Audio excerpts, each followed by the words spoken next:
আসসালামু আলাইকুম। এখনকার সংবাদে আপনাদেরকে স্বাগত জানাচ্ছি। শুরুতেই থাকছে সংবাদ শিরোনাম, এরপরে থাকছে বিস্তারিত সংবাদ। আমাজনের উপর ক্ষুব্ধ হয়ে জেফ বেজোসকে ফোন করলেন ট্রাম্প।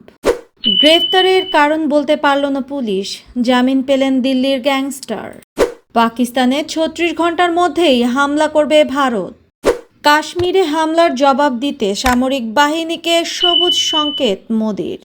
এবং সর্বশেষে থাকছে ট্রাম্পের কানাডা দখলের চেষ্টা সফল হবে না, বিজয় ভাষণে কার্নি। প্রিয় শ্রোতা, এই ছিল এখনকার মতো সর্বশেষ সংবাদ শিরোনাম। এবারে সরাসরি বিস্তারিত সংবাদে চলে যাচ্ছি। নির্দিষ্ট কিছু পণ্যের দামের পাশে নতুন শুল্কের দাম প্রদর্শনের কথা বিবেচনা করেছে অ্যামাজন। এতে ইন্টারনেট ভিত্তিক পণ্য বিক্রির বৃহত্তম প্রতিষ্ঠানটির ওপর ক্ষোভ ঝাড়েন মার্কিন প্রেসিডেন্ট ডোনাল্ড ট্রাম্প। এর জেরে মঙ্গলবার 29 এপ্রিল সকালে অ্যামাজনের প্রতিষ্ঠাতা জেফ বেজোসকে ফোন করেন তিনি। হোয়াইট হাউসের দুই জ্যেষ্ঠ কর্মকর্তা সিএনএনকে এ তথ্য জানিয়েছেন। তারা বলেন, অ্যামাজন তাদের ওয়েবসাইটে নির্দিষ্ট কিছু পণ্যের দামের পাশে মার্কিন শুল্কের দাম প্রদর্শনের কথা বিবেচনা করেছে। এমন তথ্য জানার পর বেজোসকে ফোন করেছিলেন ট্রাম্প। পরে অবশ্য বেজোসের প্রশংসা করেন তিনি। ফোন আলাপের বিষয়ে ট্রাম্প সাংবাদিকদেরকে বলেন, জেফ বেজোস খুব ভালো মানুষ, তিনি দুর্দান্তভাবে সাড়া দিয়েছেন। আমাদের ফোন আলাপটা দারুণ হয়েছে। বেজোস খুব দ্রুত সমস্যার সমাধান করেছেন। জানা গেছে, পাঞ্চবল নিউজ নামে একটি সংবাদ মাধ্যমে প্রথমে প্রতিবেদনটি প্রকাশ হয়। এতে বলা হয়, অ্যামাজন শিগগিরই মূল্যের কত অংশ শুল্ক থেকে আসে তা পণ্যের মূল্যের ঠিক পাশে প্রদর্শন করবে। পদক্ষেপটি ট্রাম্পের শুল্ক কীভাবে পণ্যের দামকে প্রভাবিত করেছে তা আমেরিকান ভোক্তাদের কাছে সরাসরি ব্যাখ্যা করবে। একজন ঊর্ধ্বতন কর্মকর্তা প্রেসিডেন্টকে ফোন করে তথ্য জানানোর পরপরই রেগে যান ট্রাম্প। তিনি ফোন করেন অ্যামাজনের প্রতিষ্ঠাতা জেফ বেজোসকে। নাম প্রকাশ না করার শর্তে ওই কর্মকর্তা সিএনএনকে বলেন, ট্রাম্প রেগে আগুন হন এই কারণে যে একটি বহু বিলিয়ন ডলারের কোম্পানি কেন ভোক্তাদের ওপর খরচ চাপিয়ে দেবে।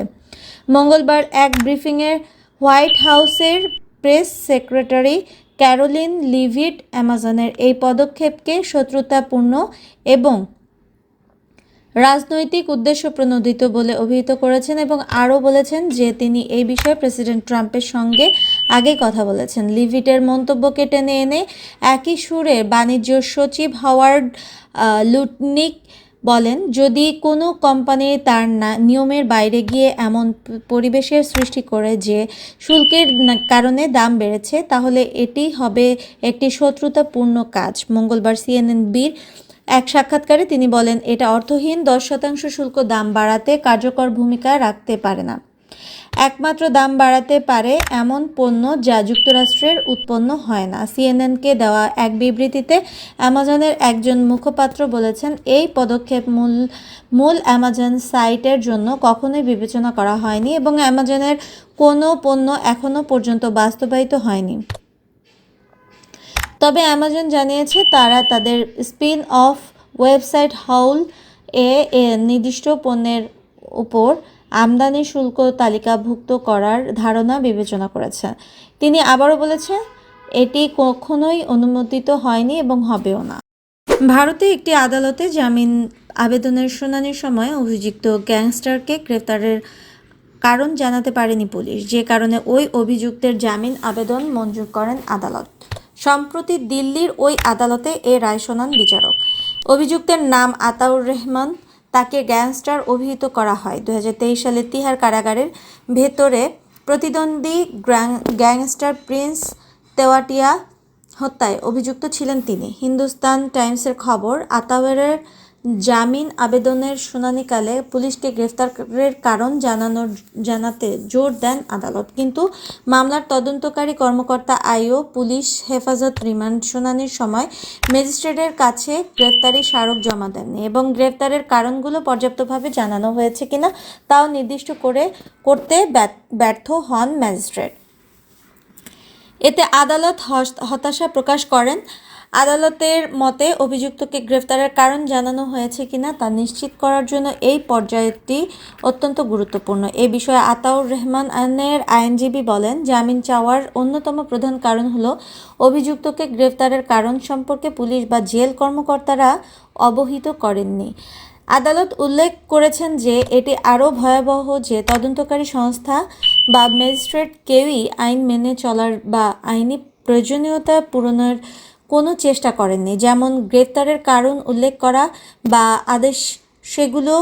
আদেশে সেগুলো সম্পর্কে কোনো আলোচনা করা অন্তর্ভুক্ত করা। বিষয়টিকে দুঃখজনক জানিয়ে পাতিয়ালা হাউস কোর্টের অতিরিক্ত দায়রা জজ সুমিত দাস বলেন, এতে সাংবিধানিক অধিকার লঙ্ঘন করা হয়েছে। বিচারক সুমিত দাস আরও বলেন, ম্যাজিস্ট্রেট তার আদেশ দেওয়ার সময় আইনের শাসনের সম্পূর্ণ অবমাননা করেছেন এবং সেই সময়ে অভিযুক্তের আইনজীবী, যিনি কোনোভাবেই তার আইনি বাধ্যবাধকতাকে অর্থবহ করে তোলেননি। পুলিশের দাবি, আতাউর রহমান দক্ষিণ দিল্লিতে একটি গ্যাংয়ের নেতৃত্ব দেন। তার বিরুদ্ধে বেশ কয়েকটি খুনের মামলা রয়েছে, যার মধ্যে রয়েছে 2018 সালে বিজেপি কাউন্সিলরের ভাইয়ের হত্যাকাণ্ড। 2021 সালে পুলিশ এনকাউন্টারের পায়ে গুলিবিদ্ধ হন আতাউর। এরপর দিল্লি পুলিশের স্পেশাল ফোর্স তাকে গ্রেফতার করে। নিহত প্রিন্স তেওয়াটিয়ার আতাউরের অন্যতম প্রতিদ্বন্দ্বী ছিলেন। তার গ্যাং দক্ষিণ দিল্লিতেও প্রভাব বিস্তার করেছিল। ভারত আগামী 24 থেকে 36 ঘন্টার মধ্যে পাকিস্তানে হামলা করতে পারে। ভারত নিয়ন্ত্রিত কাশ্মীরের পহেলগাঁওয়ে হত্যাকাণ্ডের ঘটনায় পাকিস্তানকে জড়িয়ে অনবরত দেওয়া বক্তব্যের পর এই পদক্ষেপ নিতে যাচ্ছে মোদী সরকার। পাকিস্তান বরাবরই অভিযোগ অস্বীকার করে আসছে। পাকিস্তানের তথ্যমন্ত্রী আতাউল্লাহ মঙ্গলবার 29 এপ্রিল রাতে বলেছেন এসব কথা। পাকিস্তানকে জড়িয়ে ভারতের অভিযোগ ভিত্তিহীন ও বানোয়াট বলেও দাবি করেছেন পাকিস্তানের তথ্যমন্ত্রী তারার। তিনি বলেছেন, ভিত্তিহীন অজুহাত দেখিয়ে ভারত পাকিস্তানের বিরুদ্ধে সামরিক পদক্ষেপ নেওয়ার পরিকল্পনা করছে। এমন বিশ্বাসযোগ্য গোয়েন্দা তথ্য পাকিস্তানের হাতে আছে। মঙ্গলবার 29 এপ্রিল রাতে গভর্নমেন্ট অব পাকিস্তানের এক্স হ্যান্ডেলে পাকিস্তানের তথ্যমন্ত্রীর বরাতে এসব কথা বলা হয়েছে। আতাউল্লাহ তারা বলেন, পাকিস্তানে এই অঞ্চলে ভারতের স্বঘোষিত বিচারক ও সাজা কার্যকরের ভূমিকা তীব্রভাবে প্রত্যাখ্যান করেছে।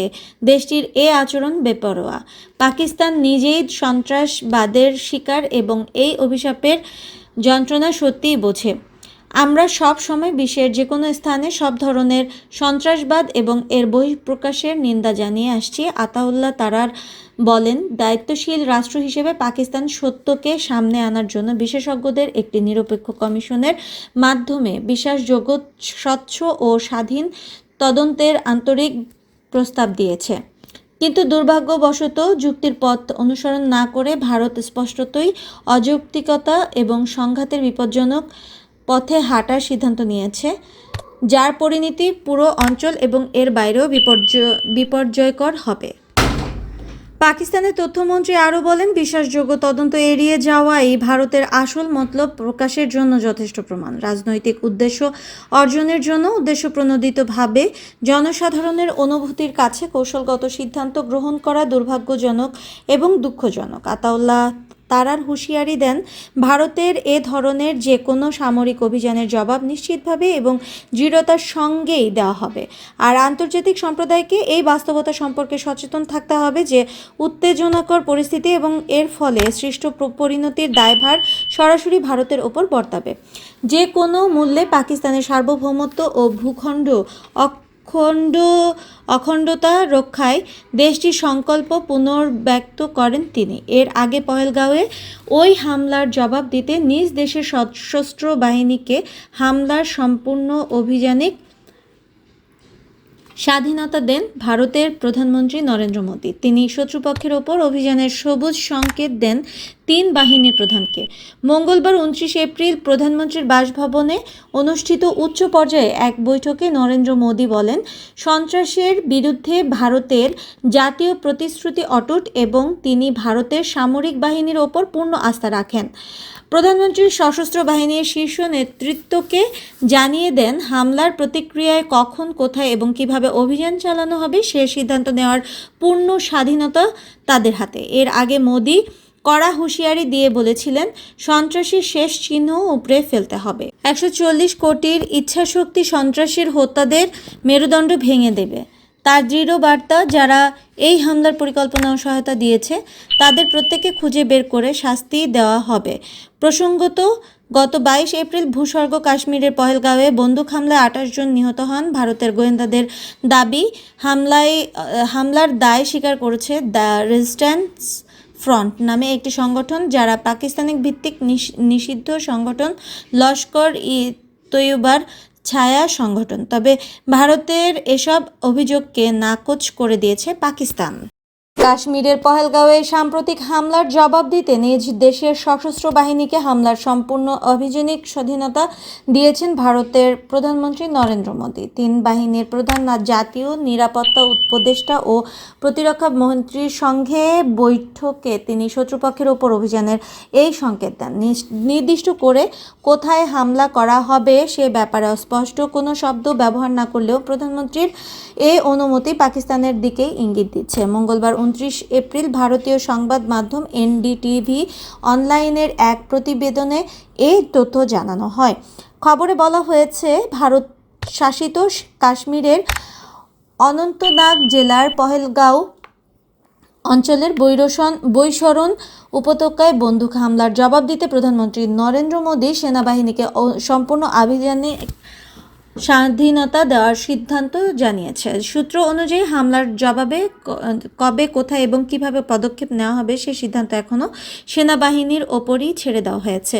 প্রধানমন্ত্রীর বাসভবনে অনুষ্ঠিত উচ্চ পর্যায়ের বৈঠকে অংশ নেন 3 বাহিনীর প্রধান, chief of defence Anil Chauhan, প্রতিরক্ষা মন্ত্রী রাজনাথ সিং এবং জাতীয় নিরাপত্তা উপদেষ্টা অজিত দোভাল। তাদের সঙ্গে বৈঠকে আলোচনার মাধ্যমে হামলার জবাব দেওয়া নিয়ে সিদ্ধান্ত জানান মোদী। বৈঠকে প্রধানমন্ত্রী মোদী বলেছেন, সন্ত্রাসের বিরুদ্ধে ভারতের জাতীয় প্রতিশ্রুতি অটুট এবং তিনি ভারতের সামরিক বাহিনীর ওপর পূর্ণ আস্থা রাখেন। প্রধানমন্ত্রী সশস্ত্র বাহিনীর শীর্ষ নেতৃত্বকে জানিয়ে দেন, হামলার প্রতিক্রিয়ায় কখন, কোথায় এবং কিভাবে অভিযান চালানো হবে সে সিদ্ধান্ত নেওয়ার পূর্ণ স্বাধীনতা তাদের হাতে। এনডিটিভিকে দেওয়া এক অভ্যন্তরীণ সূত্র জানিয়েছে, প্রধানমন্ত্রী বলেছেন, সন্ত্রাসবাদের বিরুদ্ধে ভারতের প্রতিজ্ঞা চূড়ান্ত ও অটল। অন্য একটি সূত্রের মতে এই মন্তব্যের মধ্য দিয়ে তিনি পহেলগাঁও হামলায় জড়িতদের বিরুদ্ধে সামরিক প্রতিশোধের পথ উন্মুক্ত করে দিয়েছেন। জানা গেছে, বৈঠকের কিছুক্ষণ পরই স্বরাষ্ট্রমন্ত্রী অমিত শাহ ও রাষ্ট্রীয় স্বয়ংসেবক সংঘের প্রধান মোহন ভাগবত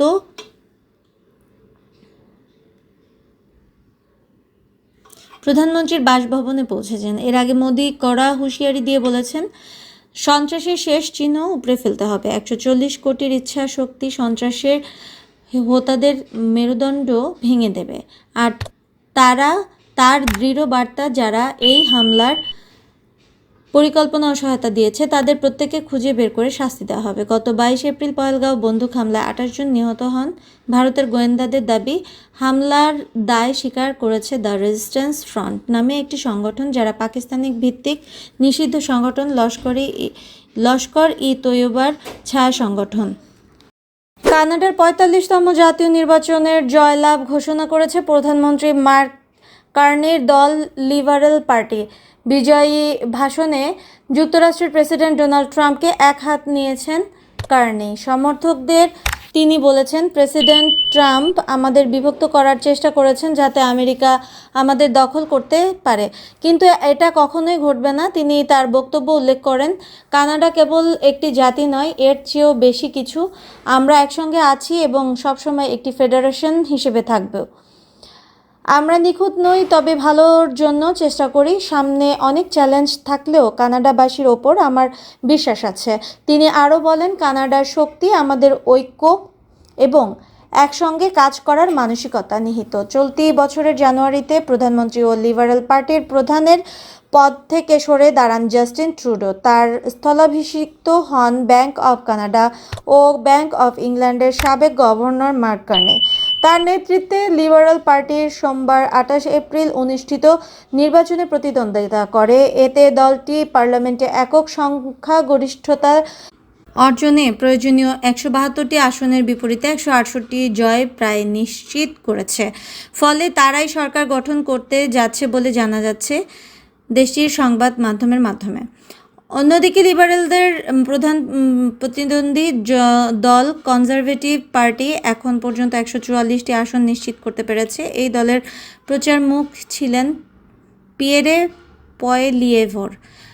কানাডার এবারের নির্বাচনী প্রচারণা ছিল উত্তপ্ত। মার্কিন প্রেসিডেন্ট ডোনাল্ড ট্রাম্পের শুল্ক আরোপ এবং কানাডাকে 51তম রাজ্য হিসেবে যুক্ত করার হুমকি দেশ জুড়ে ক্ষোভের জন্ম দেয়। এমন প্রেক্ষাপটে কানাডার সার্বভৌমত্ব রক্ষার দৃঢ় অঙ্গীকার ব্যক্ত করেন কার্নি। মার্চে এক সংবাদ সম্মেলনে তিনি বলেন, আমরা আমাদের ঘরের কর্তা, কোনো শক্তিকে আমাদের দুর্বল করতে দেব না।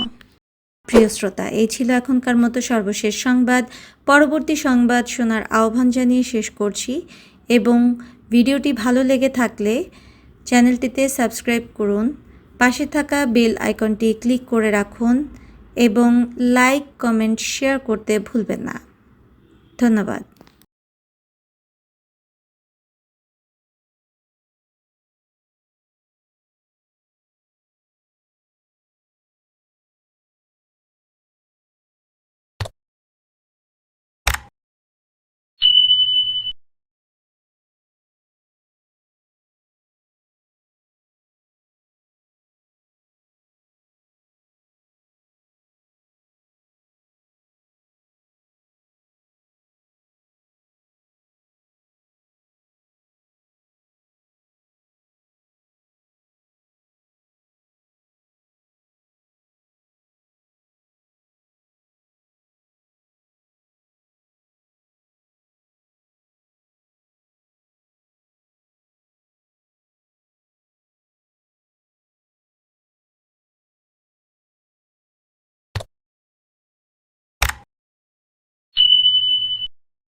প্রিয় শ্রোতা, ভিডিওটি ভালো লেগে থাকলে চ্যানেলটিতে সাবস্ক্রাইব করুন, লাইক কমেন্ট শেয়ার করে চ্যানেলটির সাথে থাকুন। ধন্যবাদ।